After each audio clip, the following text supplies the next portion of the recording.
Alors, on va corriger le dernier exercice, l'exercice 4 de ce bac blanc, qui était un QCM. Et donc, le QCM, c'est un exercice très spécial. Il faut vraiment s'entraîner dessus parce que il y a juste une réponse à donner. Ici, c'est sans justification. Donc, il ne faut pas se tromper. Et en même temps, on n'est pas obligé d'utiliser les méthodes un petit peu académiques. Donc, à chaque fois dans les questions, quand je rédigerai la méthode qu'on attend de vous de base, mais après, je ferai aussi les méthodes qui permettent de s'en sortir sans faire la résolution classique de chaque question. Vous allez voir, vous allez comprendre. Donc, partie A, question 1, on considère la fonction f définie sur R par f de x égale x e de x.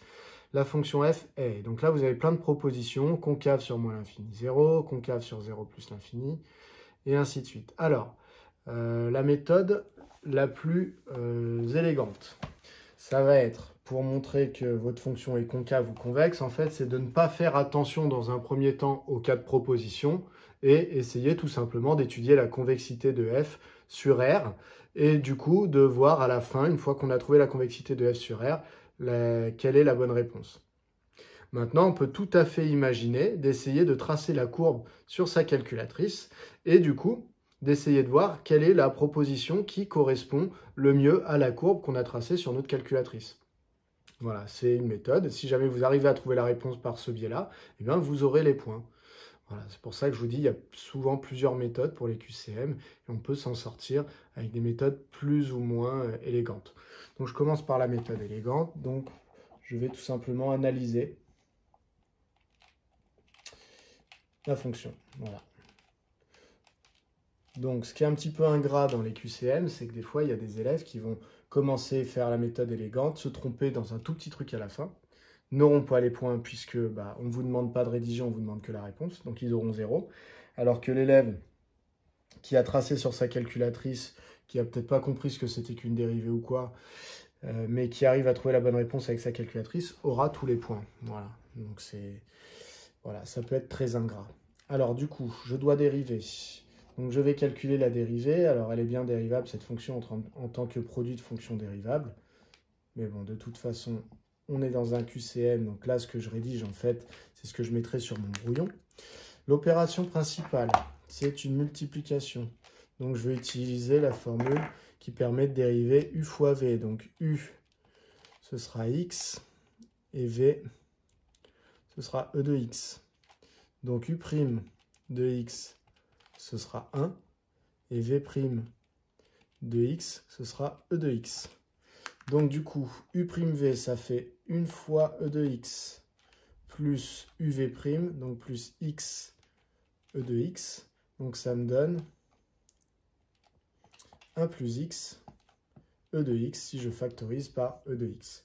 Pour avoir la convexité, il faut que j'aille voir jusqu'à la dérivée seconde. Donc je vais redériver cette fonction, qui est encore dérivable en tant que produit de fonction dérivable. Je vais calculer f seconde. Et donc, alors cette fois-ci, opération principale, c'est encore une multiplication. U de x vaut cette fois-ci 1 plus x. V de x vaut toujours E de x. U' de x, dérivée de 1 plus x, c'est une addition ici. Donc dérivée de 1, 0. Dérivée de x, 1. Et V' de x, dérivée d'exponentielle de x, c'est exponentielle de x. Donc, U' fois V, donc 1 fois E de x, plus U fois V', donc plus 1 plus x, E de x. Je factorise par E de x, ça me donne 1 plus 1 plus x, E de x, c'est-à-dire 2 plus x,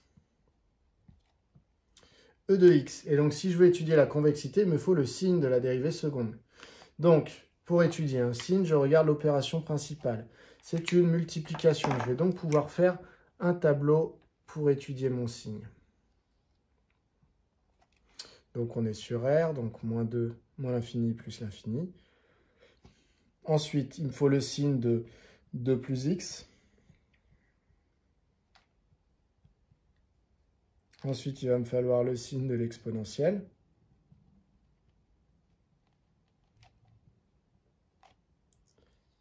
Et enfin, j'aurai le signe de f seconde.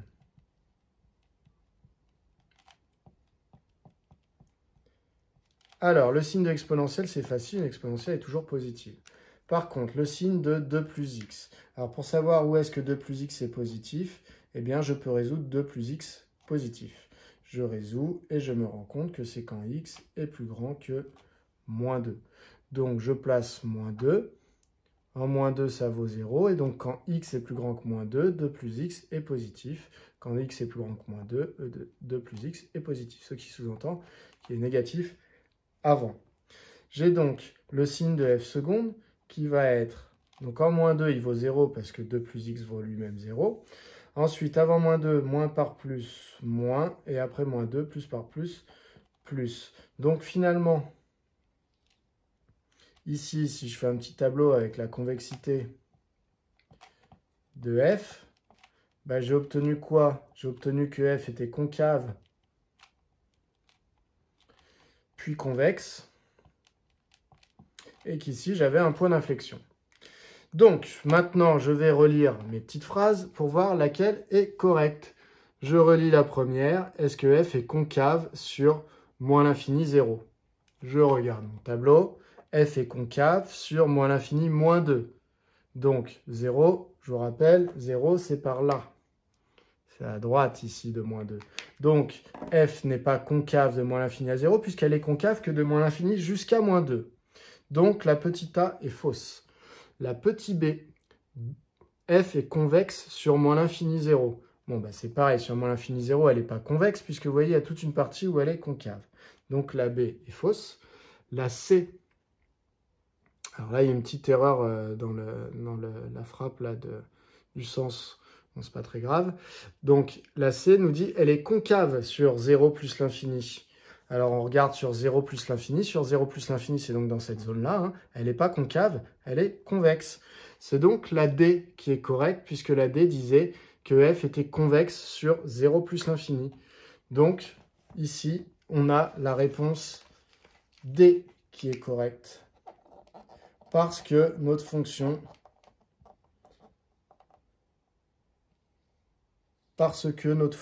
est convexe sur 0 plus l'infini. Alors vous pourrez me dire, bah non, elle est convexe sur moins 2 plus l'infini. Ah oui, mais si elle est convexe sur moins 2 plus l'infini, c'est qu'elle l'est bien sur 0 plus l'infini.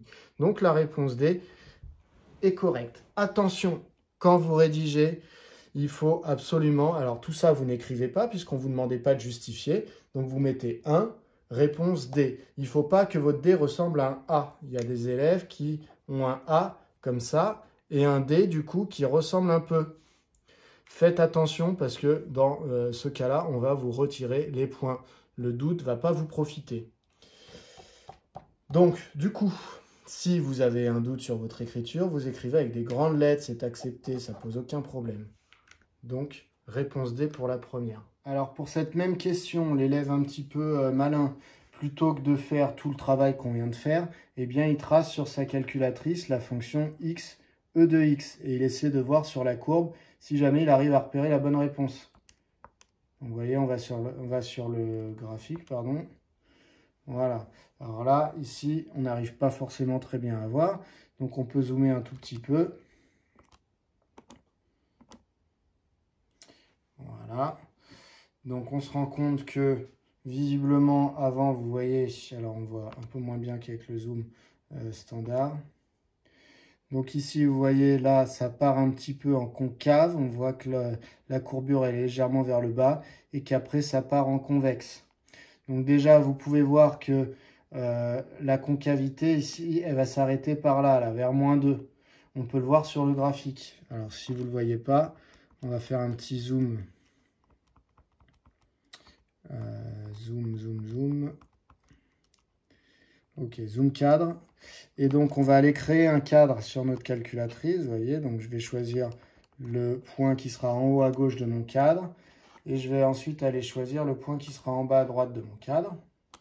Donc, voilà, je zoome. Ma nouvelle fenêtre, ça va être ce que j'ai encadré ici. Donc, vous voyez ici, clairement, on est sur une portion concave. Et en moins 2, on voit qu'on change, on est plutôt sur une portion convexe. Alors, on ne voit pas forcément que c'est pile en moins 2, mais ce n'est pas grave. Parce que pour répondre à la question, vu que nous, c'était soit sur moins l'infini 0, soit sur 0 plus l'infini, eh bien, on peut répondre, vous voyez, sur moins l'infini 0, bah, c'est ni concave, parce que là, on voit bien qu'ici, il y a une partie convexe, ni convexe, parce que là, on voit bien qu'il y a une partie concave. Donc, ça vous élimine déjà les réponses qui étaient sur moins l'infini 0. Donc, la A et la B, déjà, vous savez qu'elles sont fausses. Donc, il reste que la C, qui dit concave sur 0 plus l'infini, et la D, qui dit convexe sur 0 plus l'infini. Et là, vous voyez clairement que c'est la courbure, elle est vers le haut, que ici, vous avez une fonction qui est convexe sur 0 plus l'infini. Donc, vous pouvez dire directement que c'est la réponse D. Voilà, donc on n'a fait aucun calcul, mais juste en étant un petit peu malin et en regardant, en utilisant la calculatrice, eh bien, on a trouvé la réponse. Et le correcteur ne saura absolument pas si on a utilisé sa calculatrice ou si on a fait le raisonnement qui était inscrit là, puisque ce raisonnement n'est pas censé être inscrit sur votre copie et vous ne devez pas l'inscrire, c'est-à-dire que le correcteur ne le lira pas de toute façon. Voilà. Alors, de toute façon, si on vous donne un QCM, on sait bien qu'il y a ces plusieurs méthodes faisables. Donc, on sait bien qu'il y en a qui ont utilisé la calculatrice et donc on l'autorise puisque sinon, on vous demanderait tout simplement de rédiger. Voilà pour la première question. Pour la deuxième question, on vous dit, on considère l'équation d'inconnu x qui est ici. Voilà, 3x plus 1 facteur de exponentielle de 5x égale 0. Et on vous demande cette solution admet sur R, soit 0 solution, soit 1, soit 2, soit plus de 3 solutions. Alors pareil, je vais faire une méthode élégante et après on va voir si avec la calculatrice on aurait pu trouver la réponse. Donc je vais chercher à la résoudre. Ici, j'ai une équation produit qui est égale, enfin, avec 0 dans le membre de droite. Donc je sais qu'un produit vaut 0 si et seulement si l'un au moins des deux facteurs vaut 0. Donc soit 3x plus 1, la multiplication est là, hein, donc mes facteurs c'est 3x plus 1 et exponentielle de 5x. Donc soit 3x plus 1 vaut 0, soit exponentielle de 5x vaut 0. Donc si 3x plus 1 vaut 0, c'est équivalent à dire que 3x vaut moins 1. Et ici, vous voyez cette équation, eh bien, une exponentielle ne peut jamais être égale à 0. Donc cette équation n'a pas de solution. Donc je ne suis pas obligé de la répéter puisqu'elle ne m'apporte plus rien. Donc finalement, c'est équivalent à dire que x est égal à moins 1 tiers. Donc je répète, cette équation n'a pas de solution car une exponentielle ne peut pas être égale à 0. Donc il n'y a aucun x qui ferait qu'exponentielle de 5x serait égale à 0. Donc cette équation n'apporte pas de solution. Du coup, une seule solution qui est moins 1 tiers. Donc si je regarde les propositions qui m'étaient faites, une seule solution, c'est la réponse B. Donc, réponse B. Voilà, donc ça, pas besoin d'écrire. Il faut juste écrire question 2, réponse B. On va voir si on peut faire avec la calculatrice. Alors, j'ai écrit ma fonction dans ma calculatrice. Je vais maintenant faire le graphique. Je fais afficher le graphique. Alors là, vous voyez, on ne voit pas grand-chose. C'est-à-dire que nous, on cherche quand est-ce que la fonction vaut 0. Et là, vous voyez, on a du mal à distinguer l'axe des abscisses. Donc, je peux faire un zoom cadre, comme on vient de voir juste avant. Et je vais aller regarder un peu plus près ce qui se passe autour de l'axe des abscisses. Donc, je ne monte pas trop haut pour que je puisse observer proprement les choses.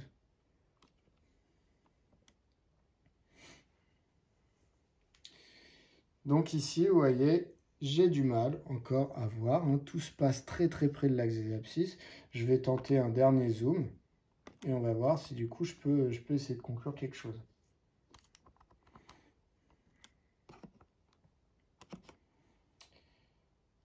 Alors, ce qu'on voit à la calculatrice, hein, ce sont des conjectures. Hein. Donc ça veut dire que ça ne montre rien. Ça veut dire que des fois, ce qu'on voit nous paraît juste, mais en fait ne l'est pas forcément.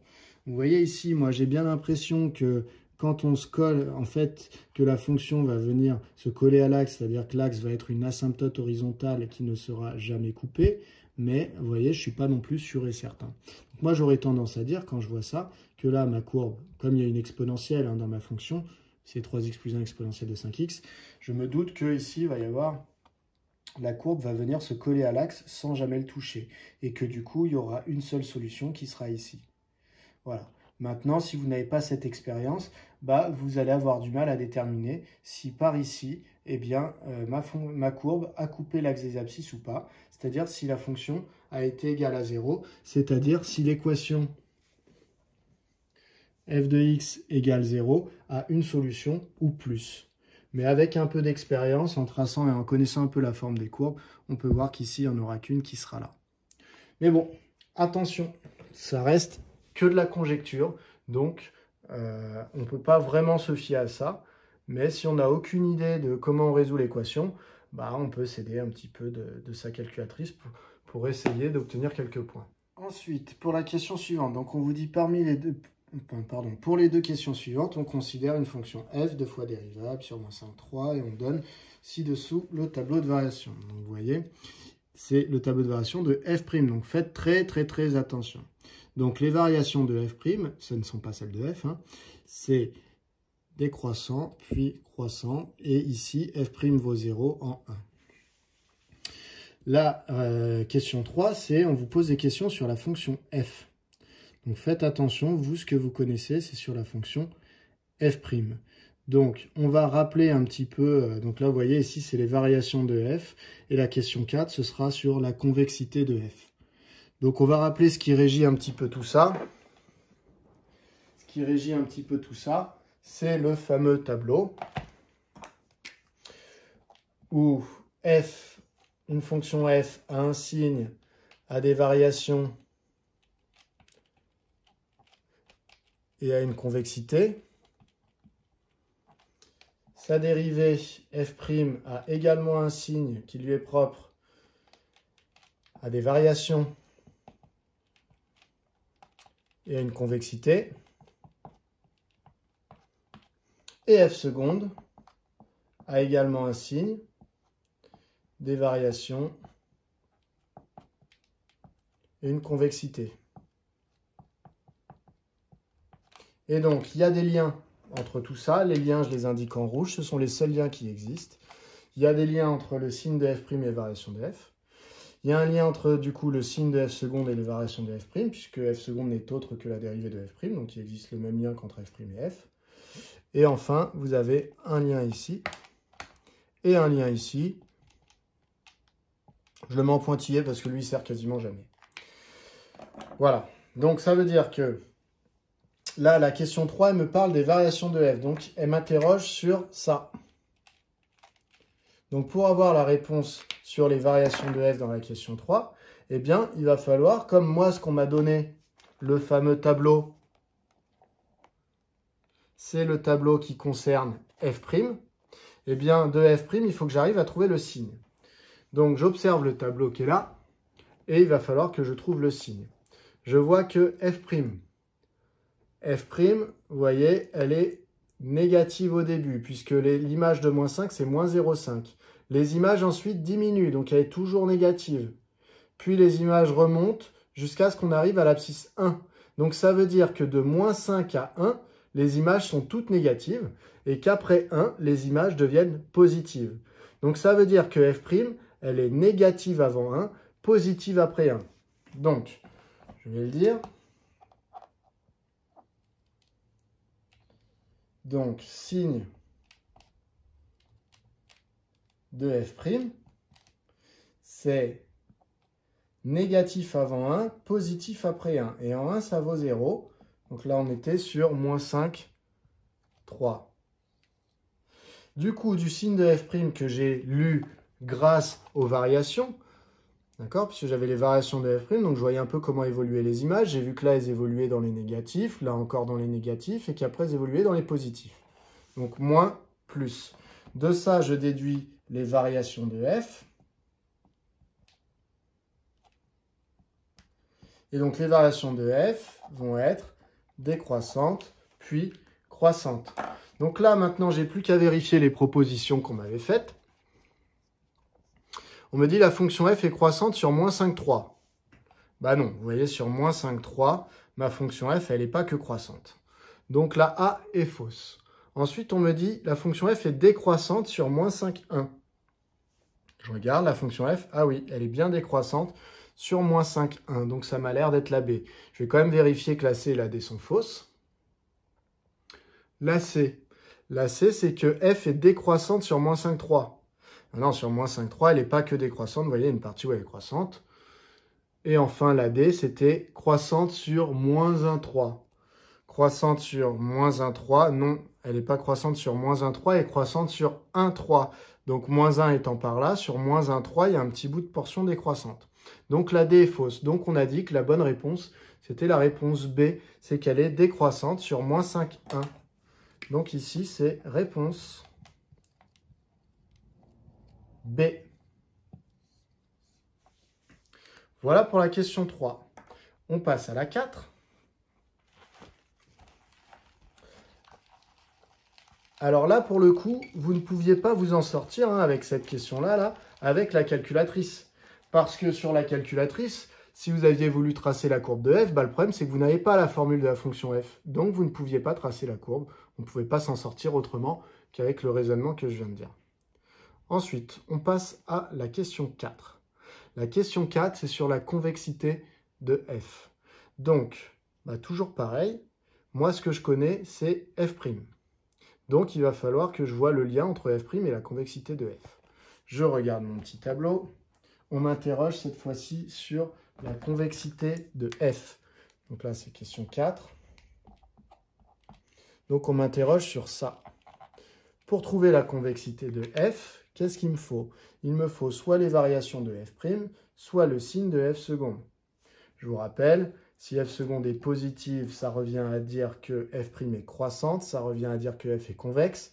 Si f seconde est négative, ça revient à dire que f' est décroissante, et ça veut dire que f est concave.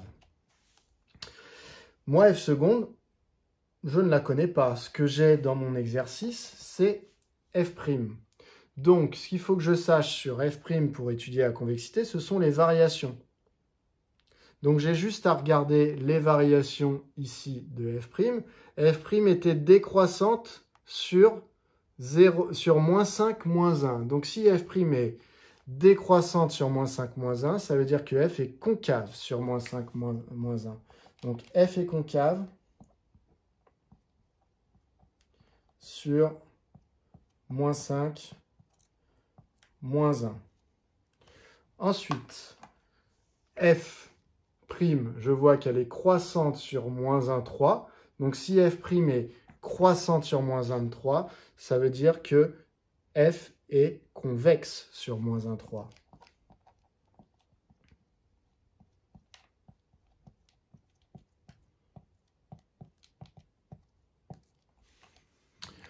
Donc maintenant, il me reste juste à vérifier les propositions qu'on m'a faites et voir la bonne. Alors, on me dit, petit a, f est convexe sur moins 5, moins 1. Je regarde, f, non, f est concave sur moins 5, moins 1. Donc petit a, c'est faux. Petit b, f est concave sur moins 5, moins 1. Oui, c'est ce que je viens de dire. F est concave sur moins 5, moins 1. Donc j'ai déjà repéré que la bonne réponse était la réponse B. Je vais juste vérifier que ce ne sont pas les autres. Donc f est concave sur moins 5, 1. Non, parce que de moins 5 jusqu'à 1, vous voyez, c'est que je vais englober une petite partie où f était convexe, si je vais jusqu'à 1. Donc sur moins 5, 1, c'est pas que concave. Donc la C est fausse. Et la D, c'est que f est convexe sur moins 5, 3. Non, sur moins 5, 3, il y a une partie où elle est concave. Donc c'est bien la réponse B.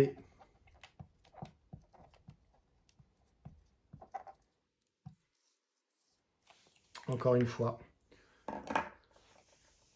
Ensuite, on va passer à la dernière question. Question 5. Donc là, vous voyez, elle porte le numéro 3, je vais changer ça. Donc, question 5. On vous dit la suite U est une suite géométrique de premier terme U0 égale 400 et de raison 1,5. On veut faire la somme U0 plus U1 jusqu'à U10. On vous demande le résultat de la somme. Alors pareil, il y a plusieurs méthodes. Je vais faire la méthode élégante. Donc, S égale U0 plus U1 plus, etc., plus U10. On sait que U est géométrique. Donc, U, elle est géométrique de raison Q égale 1,5 avec le premier terme qui est U0 égale 400. Donc, on connaît la formule. Somme des termes d'une suite géométrique, somme des termes consécutifs d'une suite géométrique, c'est le premier terme multiplié par 1 moins la raison à la puissance, le nombre de termes que j'ai additionné. Donc de 0 à 10, ça fait 11 termes. D'accord? Si je cache le 0, ils sont bien numérotés de 1 à 10, donc il y en a 10. Si je rajoute U0, ça fait le 11e. Sur 1 moins Q. Ça donne donc U0, c'est 400, fois 1 moins 1 demi puissance 11, sur 1 moins 1 demi. Donc là, après, c'est calculatoire. Alors là, je mets 1 demi. Visiblement, dans les réponses, regardez, ils mettent 0,5. Donc, mes 1 demi, je vais les remplacer par des 0,5, histoire d'être comme dans l'exercice. Donc 0,5 puissance 11 et 1 moins 0,5. Donc là, ça va être purement calculatoire maintenant. Donc ça me donne 400 fois. Alors, petit aparté, si jamais vous n'êtes pas très fort en calcul, que vous aimez bien utiliser votre calculatrice et que vous en êtes là. Là, les transformations d'écriture, si après vous n'arrivez plus à les faire, vous pouvez très bien calculer ça avec votre calculatrice. Calculer chacune des 4 réponses aussi avec votre calculatrice et voir laquelle des 4 réponses vous donne la même chose que ce que vous avez vous. Ça vous donnera votre réponse. Voilà. Donc, moi, je termine le calcul. Donc, ça me donne 400 fois 1 moins 0,5 puissance 11 sur 1 moins 0,5. Alors, 1 moins 0,5, ça fait 0,5. Voilà. Donc, du coup, ça me donne ici. Alors, vous voyez dans les réponses qu'on me donne, déjà, ça sent plutôt la B ou la D, parce que là, j'ai une puissance 11, alors que dans les autres, j'ai une puissance 10. Mais bon, on va voir. Et donc, je me rends compte que j'ai plus de dénominateur ici. À chaque fois, j'ai du 1 moins 0,5 puissance quelque chose et un nombre à côté. Donc ici, je vais m'arranger pour ne plus avoir de dénominateur, c'est-à-dire que je vais faire 400 divisé par 0,5 et je vais multiplier par 1 moins 0,5 puissance 11. C'est-à-dire là, j'avais une multiplication et une division, j'ai le droit de dire que je vais diviser 400 par 0,5. 400 divisé par 0,5, ça fait 800. On est donc à 800 facteurs de 1 moins 0,5 à la puissance 11. C'est-à-dire qu'en fait, eh bien, c'est la réponse D. Donc, réponse D. Voilà. Alors, méthode un petit peu, de celui qui ne connaît pas ces formules. Celui qui ne connaît pas ces formules, eh bien, il peut très bien calculer chacun des termes. U0, U1, U2, U3, etc. Donc, U0 vaut 400.